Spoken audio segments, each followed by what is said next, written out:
Hey everyone, welcome back to Garnock Reviews. At the St. Pete Boat Show earlier this year, I was given the opportunity to step on board the 2025 MJM 42. This one is powered by twin Mercury Verado 600 horsepower outboards. They're in the right conditions, going to give you a top speed in excess of 50 mile an hour and a cruise somewhere in the mid-30s. This platform makes it really easy to service and maintain the engines. You can easily walk along. The seats also change where you can turn this into a sun pad. And then stepping inside, we've got this side door access, which is great when you're along the pontoon. But if you're into fishing, it's also a great way to land your catch. And if you're into swimming and diving, a really easy way to get in and out the water as well. So you've got lots of different options. You've got a mount here in the deck, and that way you can put a cockpit table with storage underneath the seat. You've got a mixture of the fixed hardtop, but you've also got roll-up canopy. So that way you get the best of both worlds, but you can roll this up and make it an entire open plan design. With everything rolled down and in place, this is fully air conditioned. On the port side, you've got the galley, you've got your microwave convection oven, there's plenty of refrigeration as well as freezer. You get your 2-burner electric stovetop, you got a pop-up TV, you get your stainless steel sink. You can see that air conditioned vent on the side.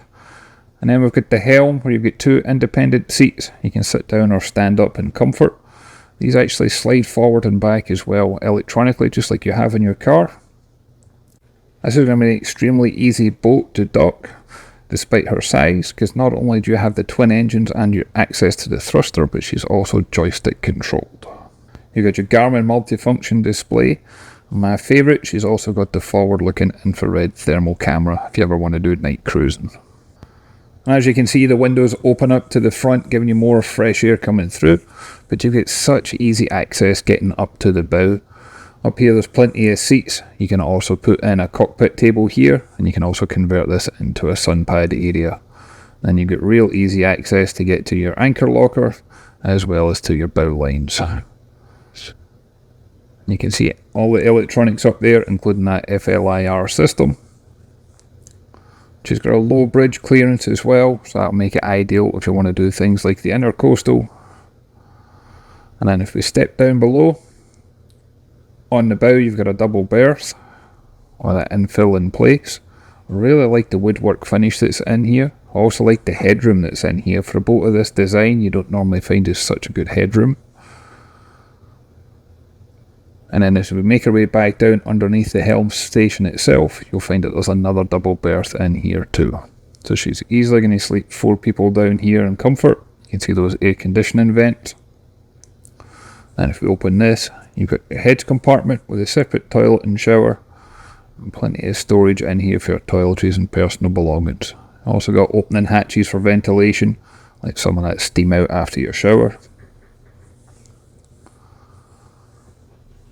And everything's so well illuminated and documented. It's really easy to work out what you're switching on and off. And then there's always handholds in place wherever you go, so you always feel safe and secure in doing so. Now I'm going to leave a link to Galati's website, that way you can check this one out in more detail. She's currently got an asking price of $1,588,417. I'll also leave a link, and that way you can check out the manufacturer's website. You can see the different options and configurations. But as always, I'd love to hear your thoughts and comments. If you can go ahead and leave a comment down below. If you haven't done so already, if you can hit that like and subscribe button, it really does make a difference. And I'll look forward to catching you on the next one. Thanks everyone.